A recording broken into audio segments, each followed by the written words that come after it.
সবকিছুকে একটি নির্দিষ্ট সঙ্গে সংজ্ঞায়িত করা যায়, কিন্তু কষ্টকে কোনো সঙ্গে সংজ্ঞায়িত করা যায় না। মানুষের কষ্ট দেখাও একটি কষ্টের কাজ। যারা নিজেকে নিয়ে ব্যস্ত থাকে তারা কখনো অন্যের দুঃখ কষ্ট উপলব্ধি করতে পারবে না। বোকা মানুষগুলো হয়তো বা মানুষকে বিরক্ত করতে জানে, কিন্তু কখনো কাউকে ঠকাতে জানে না। জীবনে কিছু কিছু প্রশ্ন থাকে যার কখনো উত্তর মেলে না, আর কিছু কিছু ভুল থাকে যা কখনো শোধরানো যায় না, আর কিছু কিছু কষ্ট থাকে যা কখনো কাউকে বলাও যায়। ধনীরা যে মানুষ হয় না, তার কারণ তারা দুঃখে থাকলে ব্যাংকে যায়, আর সুখে থাকলে তারা আমেরিকা যায়, কিন্তু কখনো তারা তাদের অন্তরে যায় না, কেননা অন্তরে কখনো কোনো বিমান যায় না। মেয়েদের চোখে দুই ধরনের অশ্রু থাকে, একটি হচ্ছে দুঃখের, আর অপরটি ছলনা।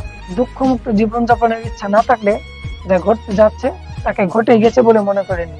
আমি সব সময় নিজেকে সুখী ভাবি, কেননা আমি কখনো কারো কাছে কিছু আশা করি না, কেননা কারো কাছে কিছু আশা করাটা সবসময় দুঃখের কারণ হয়ে দাঁড়ায়। পৃথিবীর নিয়ম বড়ই অদ্ভুত।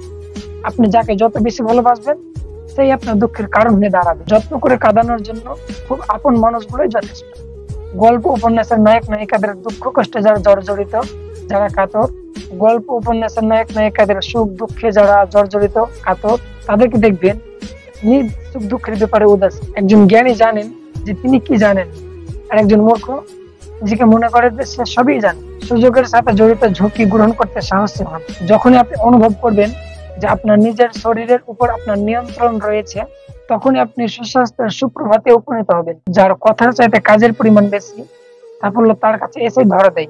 কারণ যে নদী যত বেশি গভীর, তার বয়ে যাওয়ার শব্দ তত বেশি কম। সমস্যা শব্দটির পরিবর্তে সম্ভাবনা শব্দটি বেশি ব্যবহার করুন। যা করতে পারবেন না বা করবেন না, এ বিষয়ে আগে বিনয়ের সাথে না বলে দিন।